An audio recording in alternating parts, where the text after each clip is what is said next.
हाँ, इसलिए सविकल्प व्यक्ति के कभी कर्ता कर्म का नाश नहीं होगा। न जात पिछले समझे ना, सविकल्प से नश्यति, उसके कभी नाश नहीं होगा। तो तेरी सीमा तो विकल्प तक है, तो किसी अपेक्षा तुम विकल्प का कर्ता हो सकता, त्रिकाली ध्रुव तो नहीं, अभी वो अपेक्षाएं नहीं। अभी जो गाथा एक कलश है ना कि विकल्प का परम कर्ता विकल्प कर्म के, इसका अर्थ करो कि विकल्प तेरा कर्म है और तू उसका कर्ता है। अब विकल्प क्या हुआ सुनिए, ये विकल्प हुआ कि मैं आपका बुरा करूं या आपका भला करूं, कोई विकल्प कुछ भी लेना, तो वो कहते हैं वो विकल्प है, वो अकिंचित कर है कि किंचित कर है। मेरा तर्क समझ में आया ना आपकी में? जो आप सुन रहा था, गुरुदेव का सुन रहा था, तो मैं जरा सोचता रहता हूँ, तो मेरे को विकल्प आया, स्पष्ट कर रहा हूँ और कुछ नहीं है। वो जो विकल्प है, विकल्प का कर्ता आत्मा है ना, समझे ना, विकल्प कर्म के विलंब। तो मैं बोलता हूँ वो विकल्प निरर्थक है कि सार्थक है? निरर्थक है ना। क्यों? सुनो, ये आचार्य की बात बता रहा हूँ, बिल्कुल मूल आचार्य की बात लिखी है वो बता रहा हूँ, चिंता नहीं करो।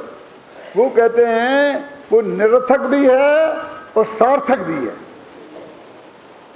अनेकांत है जैन धर्म में। और आज दोनों अपेक्षाएं इतनी गहरी हैं कि आपको चित्त से इनकार ही नहीं कर सकते उन्हें। तो निरर्थक क्यों है कि जैसा विकल्प तूने किया है उसके अनुसार जगत में काम होने ही वाला नहीं है। ऐसा नहीं कभी हो जाएगा और कभी नहीं होगा। एक तरह के भी दिया जाता पुण्य के उदय वालों का, कभी विकल्प के अनुसार कार्य हो जाता है, लेकिन अनंत बार तो होता ही नहीं है। क्यों? तो कभी हो जाता, कभी एक कभी, अरे वो हुआ है, वो तेरे कारण हुआ ही नहीं, तेरे विकल्प के कारण। वो तो ऐसा ही होना था और तेरा भाव ऐसा हो गया। क्या विपिन? तो विकल्प पूर्णतः निरर्थक है, सर्वथा निरर्थक है। किस अर्थ में? कि जो सा विकल्प किया गया है वैसा होने ही वाला नहीं। वैसा हो जाए तो, बोलो शांतिलाल जी, तो भी इसके विकल्प के कारण वो ऐसा नहीं। समझे? फिर कहता हूं, किसी के माँ बहन के गर्भ रह गया तो विकल्प बच्चा हो बच्चा हो बच्चा हो, ऐसा विकल्प हुआ। समझ नहीं ना आपकी? तो जिसके बच्चा नहीं हो गया, बच्ची हुई, वो तो विकल्प के हिसाब से नहीं होगा। लेकिन जिसके बच्चा ही हो गया तो उसका तो विकल्प के हिसाब से होगा। तो उसका तो वो विकल्प कर्तव्य सही हो गया ना, कंतित कर हो गया कि नहीं? तो कहते हैं वो बच्चा उसके विकल्प के कारण नहीं हुआ, वो उसका कारण उसमें विद्यमान है। तो विकल्प तो सर्वथा निरर्थक ही है। गुरुदेव ये बता रहे थे, ध्यान से सुनो तो, कि वो पर में कुछ भी करने का विकल्प तेरा सर्वथा निरर्थक है। लोग मेरा इतने दिनों का सपना था और तेरा आज मेरा सपना पूरा हो रहा है। मुख जाने का सपना क्यों नहीं देखते हो भैया?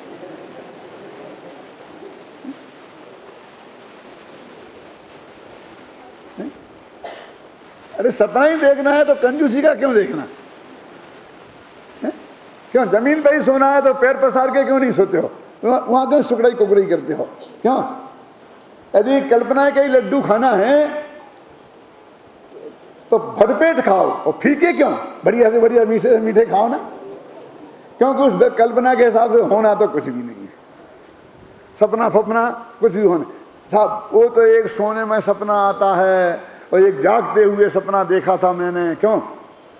ये पागलों के काम है, मेरी दृष्टि नहीं, आचार्यों की दृष्टि में।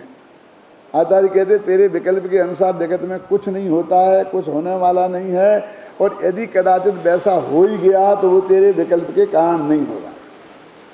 तो अभी इसलिए वहाँ इतनी भी गुंजाइश मत रख, उस तरफ तू अपने इतनी भी गुंजाइश मत रख। अब ये तो हो गया निरर्थक, अब पक्की है ना, इसमें तो कोई अस्वीकार तो नहीं है। अब देखो सार्थक है। आचार्य कहते हैं कि जो तूने वो विकल्प किया है पर में करने का, उससे तुझे गारंटी से कर्म बंद होगा। तो सार्थक है कि निरर्थक? हम क्या अच्छा होगा उसको सार्थक मानते हैं। अरे उसका तो होगा ना कार्य, वो विकल्प का निरर्थक गया। तूने विकल्प किया हो तो ये कर्म का बंध हुआ, तो सार्थक हो गया ना। तो तेरे कर्म के बंध में वो सार्थक है, और जहां तू जिसके बारे में विकल्प किया वहां सर्वथा निरर्थक है और यहां सर्वथा सार्थक है, और दोनों अपेक्षाएं कितनी मजबूत हैं। तो गंभीरता से ये तत्व है। जनवाणी, ये गाथाएं, ये अमरचंद की टीका, ये ऐसे महामंत्र हैं जो कर्तृत्व के, अहंकार के जहर को उतारने वाले हैं। और मेरा एक बहुत स्पष्ट एक सोचना रहता है, जब ये पाठ कराते हैं ना, ये 25 गाथाओं का कराए, तो उसे नहीं काटना। आप लोगों को विकल्प आता होगा कि क्यों ऐसा कहते हैं, ये तो हम बोलेंगे, वो तो उसमें हमारी बात भी कुछ मिली हुई होगी, ये तो प्योर कुंद कुंद की बात है सतीश भाई, ये तो आचार्य की गाथा है, उसमें जो बात कही जा रही है वो तो कुंद कुंद ने कही है, तो वो बात को उसको कैसे काटें हम, उसको तो लोगों को पहुंचना ही दो। वो तो तुम्हारे महाजहर उतारने वाले मंत्र हैं, एक एक गाथा महाजहर उतारने वाले मंत्र हैं। आप जितने भी विकल्प जाल में उलझे हों, कसाय चक्र में उलझ गए हों, चित्त अत्यंत आकुल हो गया हो, तो क्या करना कि जिनवाणी का गहराई से स्वाध्याय करना, पाठ करना। मूल गाथाओं का पाठ पढ़ने से भी ज्यादा महत्वपूर्ण है। क्यों? तो उसमें आचार्यों की मूल गाथा की बात आ रही है। गारंटी से आपका जहर उतरेगा। ये गारुड़ी मंत्र है, गुरुदेव का शब्द है ना, ये गारुड़ी मंत्र है। गारुड़ी मंत्र जानते हैं क्या से बोलते हैं? ऐसा है, सांप का गरुड़ जो है वो सांप का विरोधी है, और गरुड़ दिखाई दे जाए, गरुड़ की आवाज आए तो सांप की नसें ढीली हो जाती है। तो इसलिए जिससे सांप का जहर उतरता है उस मंत्र का नाम पड़ गया गारुड़ी मंत्र। तो वो ये कहते हैं कि तेरे विकल्प जाल का, चाहे वो शुभ भाव रूप हो चाहे अशुभ भाव रूप हो, चाहे पर के कर्तृत्व रूप हो, चाहे अपने में फेर फार के कर्तृत्व रूप हो, ख्याल में है ना, वो सारे विकल्प महाजहर हैं, और ये गारुड़ी मंत्र उस जहर को उतारने वाले हैं। इसलिए एक ईसा जिनवाणी ही परम शरण है। टोडामल जी ने तो बहुत लिखा, देखो तब तब विचार की महिमा लिखा कि नहीं, तब विचार में अध्ययन के बिना तो विचार कहाँ से करेगा, अध्ययन मनन चिंतन सब आ गया कि नहीं आ गया। तो ये गारुड़ी महामंत्र हैं। हम घंटा 2 घंटा इसमें अपने उपयोग को लगाएं, और उसके पहले का विकल्प जाल, मैं उसे कसाय शब्द नहीं कहना चाहता हूं जानबूझ करके, है तो वो कसाय का ही भेद मंद तीव्र रूप है ना, वो विकल्प जाल ना टूटे। ख्याल में एक बच्चों को पुराने जमाने में बहुत जुकाम हो जाता था, दवाई माई तो होती नहीं थी, तो नाक बहती रहती थी, नाक बहती रहती तो करते रहते थे। तो हमारे एक बुजुर्ग थे, वो कहते थे बेटा छनक दो ना इसे, भगवान और देगा। इसको संभाल के कर रखा क्या भाई पाल जी, क्या कि भगवान और देगा, तुम काय पे इसको संभाल के रखते हो।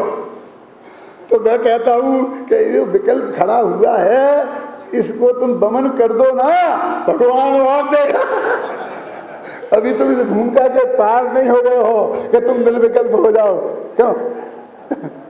ये जितने पुराने विकल्पों को तुम क्षय कर सकते हो करो, और वो एक जिनवाणी के स्वाध्याय के बिना कोई उपाय नहीं है। और जिनवाणी के स्वाध्याय के लिए आचार्य कुमार स्वामी ने लिखा बांचना, परीक्षना, अनपरीक्षा, आमना और धर्मोपदेश लिखा ना, और अपने टोडामल जी ने लिखा पढ़ना, पढ़ाना, लिखना, लिखाना, पूछना, चर्चा करना, वो लिखा ना मोक्ष मार्ग प्रकाशक के कौन से पेज पे है ना, 257 पेज पे है ना, वो सब लिखा हुआ है क्लियर कि क्या करना है ना, तो वो सब उपाय है।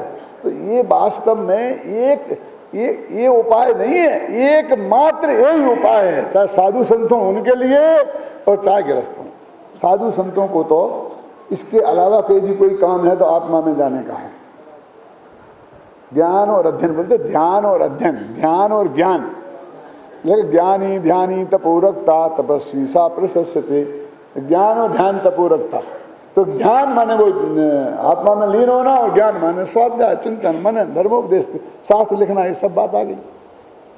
उनके लिए तो तीसरा, ये दूसरे नंबर पे है। क्यों उत्तम जी? और अपने लिए तो ये पहले नंबर पे है। और पहले नंबर पे तो दूसरे नंबर पे क्या है कि दूसरा फूसरा कोई नंबर है ही नहीं, बस एक ही है, वो खत्म। एकमात्र रास्ता टोडरमल जी के मोक्ष मार्ग प्रकाशक को पढ़ो तो एकमात्र रास्ता। और हमने अब जीवन को देखना हो, जैसे अभी कहा था किसने चरणान योग देखना हो, किसने कहा शाम को किसी लड़का कौन बोल रहा था ना, कौन बोल रहा था क्या, वो राजकोट वाला, क्या है, हाथ उठा, चला गया क्या, बोल रहा था ना कि गुरुदेव ने द्रव्यान योग बोला, उनको देख समझना हो द्रव्यान योग तो उनकी वाणी सुनो, और चरणान योग जानना हो तो उनके जीवन को देखो। क्या देखना उनके जीवन में से बोलो? लेटरिन जाते थे वो देखूं, सुबह घूमने जाते थे वो देखूं, क्या देखूं? भोजन करते थे वो देखूं? अरे वो निरंतर अपने उपयोग को जिनवाणी के स्वाध्याय में लगाए रखते थे, ख्याल में आए ना? ये उनके जीवन का चरणानी योग था। और अंत समय में तो उन्होंने समय सार के अलावा उनका उपयोग कहीं जाता नहीं था, रमता नहीं था। एक सही घटना है कि जब मैं नए चक्र लिख रहा था तो द्रव्यार्थिक नय के 10 भेद लिख रहा था। तो उसमें एक द्रव्यार्थिक नय है ना, अन्वय द्रव्यार्थिक नय, क्या, तो मेरे चित्त में उसका स्वरूप स्पष्ट नहीं हो रहा था। लिख भी दिया था सब तो किया था, लेकिन थोड़ी चित्त में शंका रहती थी कि जी अन्वय द्रव्यार्थिक का अर्थ क्या है। तो मैंने जाकर के गुरुदेव श्री से अकेले में और ये पूछा कि ये अन्वय द्रव्यार्थिक का अर्थ मेरी समझ में नहीं आता है, मैंने ऐसा लिखा है और मेरे को शंका है इसमें। लिख तो दिया है मैंने शास्त्र के हिसाब से, वो यहाँ वहाँ जितना भी अध्ययन करके, लेकिन मेरे चित्त को पूरा संतोष नहीं हुआ है, इसलिए मैं। तो उन्होंने मेरे से इतना स्पष्ट शब्दों में कहा, भैया अब हम तो बस समय सार के अलावा कुछ पढ़ना नहीं चाहते, हमारी उम्र हो गई,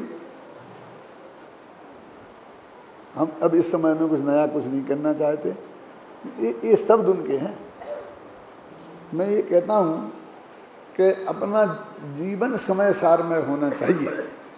मैं तो अपने वो कौन सी जो सिद्ध पूजन की पंक्ति में लिखा ना, क्या बोलो, आत्म हो जावे समय सार, हाँ मैं हूँ स्वभाव से समय सार, परिणति हो जावे समय सार, है यही राह। जो मेरे ये तब की बात है, कब की है, कौन सी पूजा में है?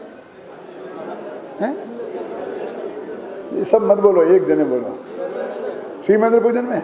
हाँ, तो ये समझ लीजिए कि श्री मंदिर पूजन को लिखे हुए मुझे आज 35 वर्ष हो गए। क्या? तो एक ही सर्वोत्कृष्ट, और कल मुझे एवं मनीष रहली है ना, लड़का बैठा ना घर, इसने आकर मेरे, जब मैं यहाँ से गया तो इसने आकर मुझे बताया, वो अभी मैं उससे बोलूँगा, वो आपको बताएगा कि कहीं विश्व में कोई ऐसा निर्णय हुआ, रिसर्च हुई, वो विशेष वो बताएगा कि किन चीज़ों को सबसे ज़्यादा रिसर्च होनी चाहिए, किन चीज़ों पर सबसे ज़्यादा गहराई से मंथन होना चाहिए, लिखा जाना चाहिए, बोला जाना चाहिए। तो विश्व में 10 चीज़ें निकाली, उसमें तीसरा नंबर समय सार का है। और जो 2 नंबर पहले हैं उत्तम चंद जी, पहला और दूसरा, वो कोई फिलोसफी के शास्त्र नहीं है, वो तो भी विज्ञान विज्ञान के है। अब इसमें 4 प्रकार के नयों की अपेक्षा से इस गाथा को हम देखते हैं। व्यवहार के नए जो 4 हैं ना, तो जो परद्रव्यों के संयोग संबंधी कथन करता है उसे असद्भूत व्यवहार नय कहते हैं। उसके 2 भेद होते हैं, उपचरित और अनुपचरित। स्त्री, पुत्र, मकान, जायदाद, रुपया, पैसा, नगर, देश, गांव और दुनिया,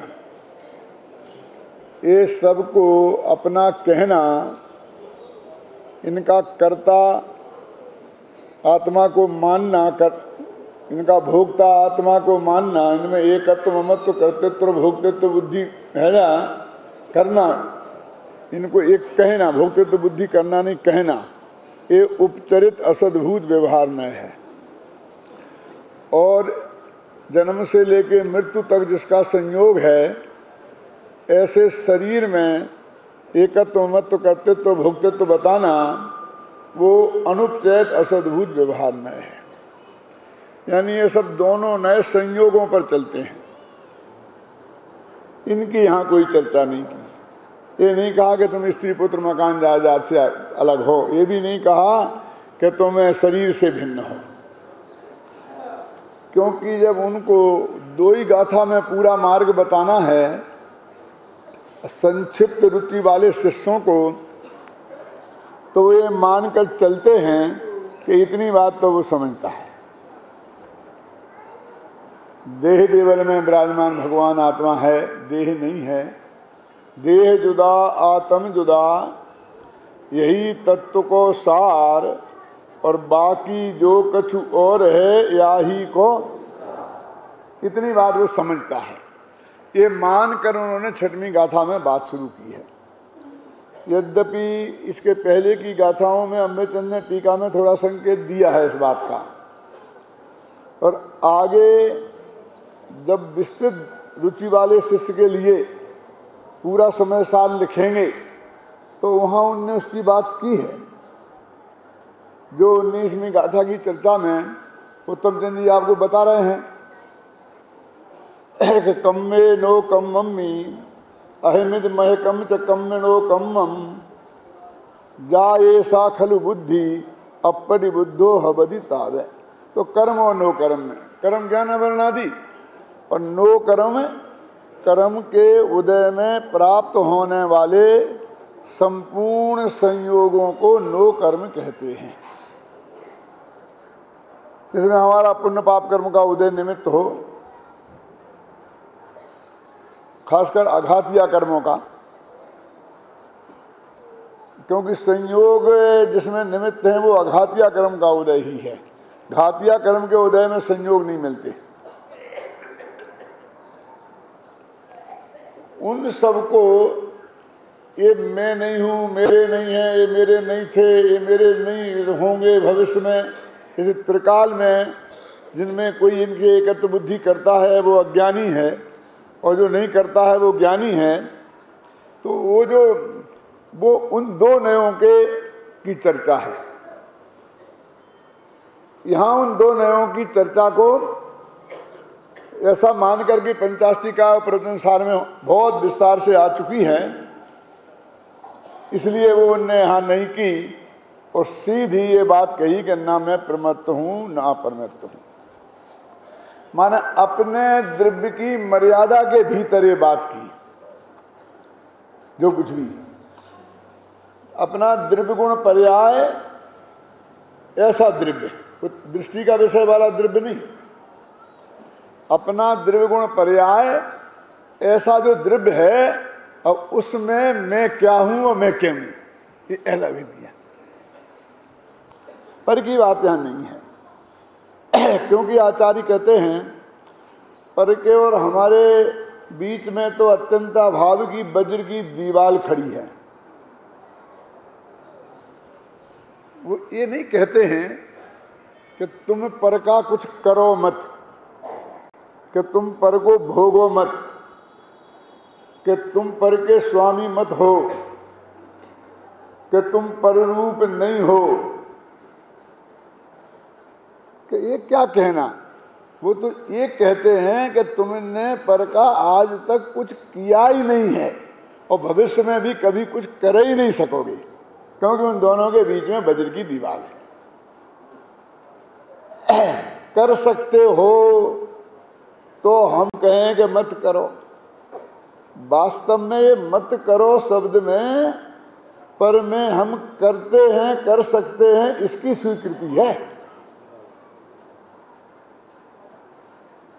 जी समयसार है का शास्त्र है, क्या करना चाहिए और क्या नहीं करना चाहिए का शास्त्र नहीं है। वो तो ये समझाने के यहाँ बैठे हैं कि तुमने वो बाहर में कुछ किया ही नहीं है, सिर्फ माना है कि मैंने किया है और माना है कि मैं कर रहा हूं और ऐसा माना है कि मैं करूंगा। जबकि तीनों काल में तुम उसको, तुम्हारा हाथ वहां तक पहुंचता ही नहीं है। समझ में है ना। अब वो ये कहते हैं, अब इसमें बहुत बातें आ जाती हैं, मैं लंबाऊंगा नहीं, कि जब हमने पर में कुछ किया ही नहीं, देह में कुछ किया नहीं, स्त्री पुत्रादि में कुछ किया ही नहीं, कर ही नहीं सकते हैं, तो देह की क्रिया में, स्त्री पुत्रादि की क्रिया में कैसे धर्म हो सकता है, हमारा धर्म कैसे हो सकता है। और उसमें बहुत विस्तार हो सकता है, लेकिन वो उस विस्तार में जाने की आचार्य ने जरूरत नहीं समझी, तो मैं भी जरूरत नहीं समझता हूँ। फिर ये कहते हैं कि ठीक है कि हमने किया नहीं कुछ, लेकिन त्याग तो करें। क्या, क्यों दीदी, त्याग तो करें कि तुमने ग्रहण किया हो तो त्याग करो। ये भगवान आत्मा ग्रहण त्याग से शून्य है, त्यागोपादान शक्ति से, शून्यत्व शक्ति से संपन्न है। तो आज तक पर का ग्रहण किया ही नहीं, कर सकते ही नहीं, कर रहे नहीं, कर सकोगे ही नहीं, तो इसके लिए हमें क्या कहना कि ऐसा मत करो। तो हमने कुछ किया ही नहीं, तो फिर ये हमको सजा काय बात की। हमने हिंसा की नहीं, हमने झूठ बोला नहीं, किसी को मारा नहीं, किसी को पीटा नहीं, किसी की हत्या नहीं की, किसी की हत्या करने की सोची नहीं, क्यों? फिर हमें फांसी की सजा पे क्यों चढ़ाया जा रहा है? वो जो गोली हाथ में हमारी थी ना, बंदूक थी, वो जो हमने ऐसा दबाया था, वो तो पुद्गल की थी, और वो गोली भी पुद्गल की थी, और उसका तो हम कुछ करता मरता है ही नहीं, क्यों? तो सजा किस बात की? सजा तो मिल रही है, लोक में नहीं परलोक में भी। लोक में सजा तो एक जगह फांसी होती है, और परलोक में समझ जा तो लाख बार फांसी होती है। लाख बार फांसी कैसी? जब नरक में जाता है ना जीव, तो वहां पर कहते उसे मार काट के टुकड़े टुकड़े कर दो, तो फांसी हो गई ना, तो एक फांसी निपटी, और फिर मिलके इकट्ठे हो गए, और फिर फांसी, फिर फांसी, फिर फांसी, फिर फांसी। उस अपराध की सजा जो हमने किया ही नहीं है, कर सकते ही नहीं है, इतनी बड़ी सजा किस बात की? तो अपने एक श्लोक कल परसों सुनाया था ना साहब, कि विकल्प कहा परम करता, विकल्प कर्म केवलम, कि तूने उसे मारने का विकल्प किया था, मारने का नहीं किया होगा तो मरवाने का किया होगा, मरवाने का नहीं किया होगा तो अनुमोदना की होगी, कम से कम भगवान से प्रार्थना की होगी कि भगवान ये हो जाए ऐसा काम तो एक नारियल चढ़ाऊंगा। जैसे भगवान को हत्यारा समझते हो, और एक नारियल की घूस में वो किसी की भी हत्या कर देगा, क्यों? तो वो कहते हैं कि ये जो तूने विकल्प तेरे चित्त की भूमि में खड़ा हुआ था, वो तेरे द्रव्य की मर्यादा के भीतर है, वो प्रमत्त भाव है, क्यों? है ना आप जी? तो ये सजा तो उसकी है, क्या समझ में है ना? और तो तुम इतनी बार मारा जा रहा है, काटा जा रहा है, ये कोई सजा नहीं है, ये तो शरीर काटा जा रहा है, मारा जा रहा है। जो उस वक्त तेरे को परिणामों में अनंत आकुलता होगी, वो असली सजा है। नैगम नय का वर्णन करते हुए एक उदाहरण दिया है, क्या संजीव के संजीव है यार, क्या देखा कि ये जो जीव पाप परिणाम वाला जो जीव है, तो वो भविष्य में नरक जाएगा, तो उसको उस नैगम नय से वर्तमान में नारकी कहते हैं, है ना? कौन सा? धबला का है ना उद्धरण, धबला का उद्धरण मैंने नए चक्र में उद्धृत किया है। ये हमारा मास्टर है, नए चक्र पढ़ाता है, नए चक्र का, इसलिए मैं भी इससे पूछता हूँ जब मेरे को ज़्यादा याद नहीं आता है। वही तो रोज ही ना पढ़ाता है, और मैं तो एक दफे लिख दिया, बस खत्म। हाँ, तो उसको क्या कहा कि वो वर्तमान में नारकी कहा, ऐसा नहीं कि ये नरक में जाएगा, क्या? तो उन्होंने कहा ऐसा कैसे हो सकता है, क्योंकि वो नरक में मार काट का जो दुख भोगेगा वो दुख ये है ही नहीं, वो दुख ये भोगेगा ही नहीं। ये जो उसकी आकुलता मरने मारने की भाव की जो वो आकुलता है वो भोगेगा, और वो अभी भोग रहा है, इसलिए वो नारकी है। क्योंकि वो इतनी संकलेश परिणाम है, वो क्या इतना उत्कृष्ट कोटि का संकलेश परिणाम है कि ऐसा संकलेश परिणाम नरक में ही हो सकता है। और इसने तो ये मनुष्य गति में करके कमाल करके दिखा दिया, तो वो कहते हैं कि वो नारकी ही है। और कौन सा भूत है, क्या भावी नहीं गमन से, कि भूत नहीं गमन से, ऐसा कुछ है ना। ये धबला का उदाहरण है। तो अभी आपने मर्यादा के भीतर आए हैं। तो एक बात शायद मैंने और कही थी कि यदि हमने पर में कुछ किया ही नहीं है, हम पर में कुछ कर ही नहीं सकते हैं, कर ही नहीं पाएंगे, ख्याल में ना, फिर मैं भूल रहा हूँ। तो ऐसी स्थिति में गई बात, बाद में आई, कभी तो बताऊंगा, समझे ना। तो ये वो कहते हैं हम उसकी बात यहाँ नहीं करते हैं, वो संयोगों की बात है। अब वो जो सारा दंड है 4 गति के परिभ्रमण का, वो अपराध तेरी द्रव्यगुण पर्याय की सीमा के भीतर हुआ है। कौन समझ गया? वो अपराध कहीं बाहर नहीं हुआ है क्या? मैं ये कहता हूं कि बदसूरत से बदसूरत कोई माता बहन हो, तो ऐसी माता बहन दुनिया में आप कोई बता सकते हैं कि जिसके लक्ष्य से किसी ना किसी नालायक के हृदय में खोटा भाव पैदा ना हुआ हो, है ना। और पहुंच तो बहुत कम लोगों की है। वो माँ बहन शीलवती है, ख्याल में आई ना, सीता शीलवती थी ना, लेकिन उसके लक्ष्य से भी तो नरक जाने लायक भाव जीवों ने किया ना। कर सकते हैं ना कि नहीं कर सकते हैं? तो उससे उसके शील पर क्या फर्क पड़ता है? यदि दूसरे के वो विकल्प की सीमा के बाहर वो निकल नहीं सकता, यदि वो दूसरे के विकल्प की सीमा के बाहर वो निकल सकता होता, तो वो माँ बहन का शील सुरक्षित नहीं रहता।